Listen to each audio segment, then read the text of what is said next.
Hello there, wrestling fans. This is the Captain with the Tale of the Tape, the part of the show where I explain to you all the things that you need to know with the assistance of these custom-made scale model replicas carved from 100% Bavarian rubber trees. First up is CM Punk. He is billed as standing about 6 feet 2 inches tall and weighing about 218 pounds. Chicago's native son is a fierce 3-time WWE champion and the current holder of the title. He's also won the Intercontinental Championship once and the WWE Tag Team Championship once. Ricky the Dragon Steamboat is 5 foot 10 inches tall and weighs 235 pounds. In his career, he's billed as hailing from such exotic places as Japan and Honolulu to his real-world hometown of Charlotte, North Carolina. While he's never held a WWE Championship, he has held the Intercontinental and Tag Team belts as well as multiple titles in other companies. Now, as far as overall technique goes, these two competitors are pretty evenly matched. They're both known for an energetic and athletic fighting style, which combines high-flying rope moves with good old-fashioned center-of-the-ring brawling. They're also each known for having a whole arsenal of spin kicks, flip kicks, drop kicks, any kind of kicks, extended kicks. A match between these two would likely be a long one, while both competitors would intend to unload the width of their experience on each other before reaching a breaking point.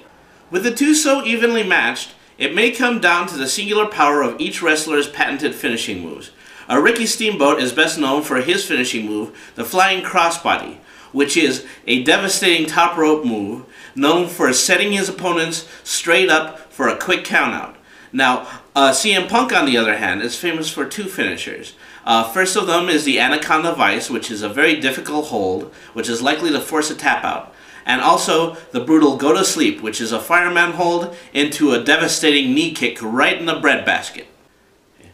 All of this leads us to believe that this could be anyone's match. But there's one fact that remains about these two distinct wrestlers that may still tip the scales.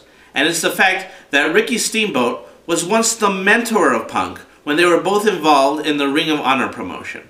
While they never fought in the ring with each other, the angle was basically set up Steamboat as the man who led CM Punk into the greatness that he is today. So will experience set the score, or will the student become the teacher? That's up to Project Enzuigiri to decide. Back to you guys in the studio.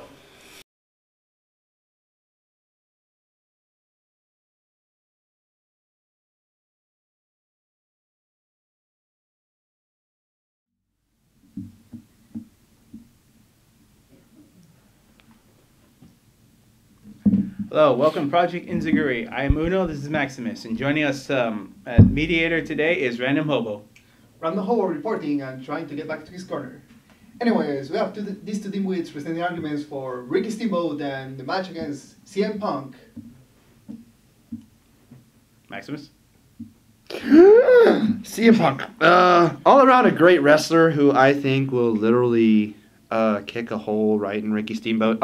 He's very tough. Spent time in ECW, Ring of Honor, WWE. Is the current WWE champ. 19th WWE Triple Crown champ. Won 2 Money in the Bank ladder matches. And all around is skilled in both hardcore and technical wrestling. I disagree with you. I doubt CM Punk would be even able to keep up with Ricky Steamboat, much less beat him in a match. Mr. Maximus, can CM Punk out-wrestle the Steamboat? Out-wrestle? Maybe. At the very least, I know he would be a very good challenge. After all, CM Punk was trained by Ace Steel, Finlay, among others, and was actually mentored by Steamboat himself, so it's kind of a teacher-student relationship. So he's learned quite a bit from Steamboat himself anyways. So I think I'm not entirely sure that he can just completely out-wrestle Steamboat, but I know that he can put up a fight, and I know that he would probably be one of the toughest challenges Ricky Steamboat has ever faced. Out-wrestle, out-maneuver, outshine. I think Steamboat will one-up whatever CM Punk would do to Ricky Steamboat. Next question. Is there any significance in this match? Actually, we know there isn't. So is there any significance that CM Punk is a champion in WWE and Steamboat wasn't? Yes and no. I mean, yes, it goes to show that CM Punk has obviously accomplished something that Steamboat has not. However, Steamboat has accomplished something that Punk has not. Steamboat was a WCW champion, and, you know, WCW was already dead and gone by the time CM Punk came around. So I think it's not really, though. In the end, not really at all.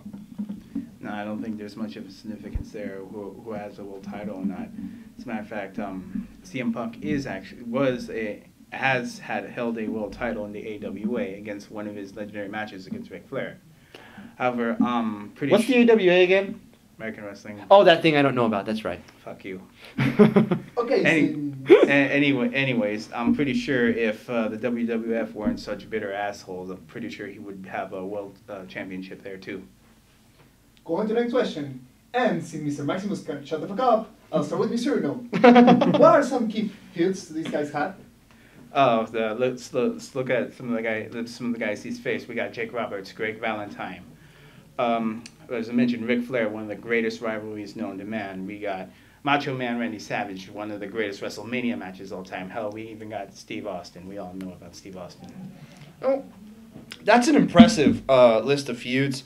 However, I think that CM Punk has an impressive list of feuds as well. You have Samoa Joe absolutely deadly in the ring, no matter what kind of match he's in. You've had Raven, who's one of the biggest psychos that's ever stepped foot in the ring. The Viper Randy Orton, The Undertaker. I mean, if you can go toe to toe with The Undertaker, something is to be said about your skill. So, I think equally, this list matches the modern day of what if CM Punk and his feuds were in that time, it would virtually be the same list, just with different names. Moving on, because I want to leave this place. How big a difference would it make if the rules were turned out the window, Mr. Uno? Like every other wrestler that's thrown into the hardcore environment, they would have to adapt. I have no doubt in mind that he would adapt well, and I can assure you that Ricky Steamboat is not afraid to use a weapon. I can assure you that if you put a weapon in CM Punk's hands, he's deadly enough as it is. That just gives him that extra killing edge. There was once a time when somebody spilled his Diet Pepsi, and that wrestler ended up going through an announcer table. So, Random Hobo will ask the last question. Will submission and striking abilities will provide one opponent with an advantage over the other one? Mr. Maximus? Yes, but only a slight one. As I mentioned previously, they're both very well versed in striking and submissions, but I think that CM Punk has a little more of an edge when it comes to the striking game because he's very good at kicking. He's got a Muay Thai kickboxing background. Well, I agree that they're pretty matched in the martial arts background and their grappling ability. I think Steamboat would have an enormous advantage going in the long run. There is many different ways he can win a match, not just relying on his finisher alone. If you have him in the air, he'll reverse it and pin you. If you have him in the ground, he'll reverse it and pin you. If you have him in the middle of the ring, he'll reverse it and pin you. There are many. He wins many times just catching you by surprise and pinning you. Hell, even if he has him in that fireman's carry, whatever the hell his finishing move is, he can very easily reverse that and pin you, and Punk won't even see it coming. I don't know so much about that. I mean, I'm gonna go a little bit off the question here for a second. Money in the Bank ladder matches usually contain 4 to 6 competitors, right? Mm-hmm. So, in a match like that with 4 to 6 people, obviously you're gonna have to worry about reversals and getting sidetracked and getting hit from behind or hit from the side when you don't realize it. So I'm gonna make the argument here that yes, Ricky Steamboat is very well versed and can actually reverse just about anything that's thrown at him. But I'm going to make the argument that I think CM Punk would possibly be expecting that just due to the nature of the different kinds of matches he's in. Because when you're in the Money in the Bank, that's really not an easy match. You know, it's a ladder match, obviously. There are reversals flying around all over the place. So I do not think, regardless of how much you say Steamboat is good at it, and regardless of how much you say Steamboat can turn any disadvantage into an advantage with one simple reversal, I strongly disagree that he'll hit that simple reversal every time. He he can reverse any move all day, dude. He can go at it all day. He's Nobody. I can't finish that. I can't finish the sentence. It's just gonna go. So, calling it quits. I'm glad I can go back to my park and ruin the day. I wasn't drunk enough to ignore these guys. Random hobo leaving this place. It's just gonna be entertaining. Thank you for watching. Thank you for watching. Why did we hire a hobo again?